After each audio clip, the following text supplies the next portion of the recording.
പ്രകൃതിദത്തമായ ഒരു ഉൽപ്പന്നം തന്നെയാണല്ലോ തേങ്ങയും തേങ്ങാപ്പാലും. ഏറെ പോഷകഗുണമുള്ള ഒന്നാണ് തേങ്ങാപ്പാൽ.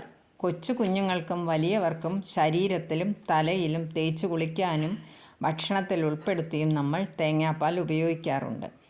ഇന്ന് ഒരു പായസം ഇതുപയോഗിച്ചുണ്ടാക്കാം. അതിനായി 3 പച്ചത്തേങ്ങ ചിരവി എടുത്തിട്ടുണ്ട്. അതിൻ്റെ പാൽ നന്നായി പിഴിഞ്ഞെടുക്കുക. 1, 2, 3 ക്രമത്തിൽ പിഴിഞ്ഞെടുക്കുക. 1-ാം പാൽ തീരെ വെള്ളം ചേർക്കാതെ പിഴിഞ്ഞെടുക്കണം.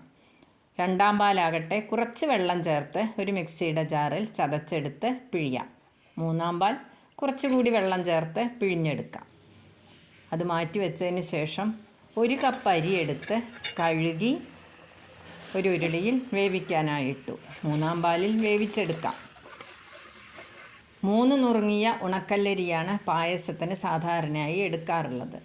ഒരുവിധം വെന്ത് വന്ന പായസത്തിനുള്ള അരിയിലേക്ക് ശർക്കര ഉരുക്കി ഒഴിക്കാം. ഉരുക്കി ഒഴിച്ച ശർക്കര നന്നായി അതിലേക്ക് പിടിക്കണം. ഒരു 10-15 മിനിറ്റ് സമയമെടുക്കും. ശർക്കരയ്ക്കും ഗുണങ്ങൾ ഏറെയുണ്ടല്ലോ. അതിനുശേഷം അതിലേക്ക് 2-ാം പാൽ ഒഴിച്ച് നന്നായി വറ്റിച്ചെടുക്കുക. വറ്റിച്ചെടുത്ത ശേഷം അതിലേക്ക് ചെറുപഴം, കദളിപ്പഴമാണ് നല്ലത്, അല്ലെങ്കിൽ ഏതെങ്കിലും ചെറുപഴം അരിഞ്ഞിടുക. പഴമിട്ടാൽ ഒരു പ്രത്യേക സ്വാദാണ് പായസത്തിന്. അതിനുശേഷം തീ ഓഫ് ചെയ്യുക. 1-ാം പാൽ ഒഴിക്കുക. ചുക്ക്, ജീരകം, ഏലക്കയോ എന്ത് വേണമെങ്കിലും പൊടിച്ചിടാം. ചിലർ അണ്ടിപ്പരിപ്പും മുന്തിരിയും ഇടും. ഈ പായസം വളരെ സ്വാദിഷ്ടമാണ്.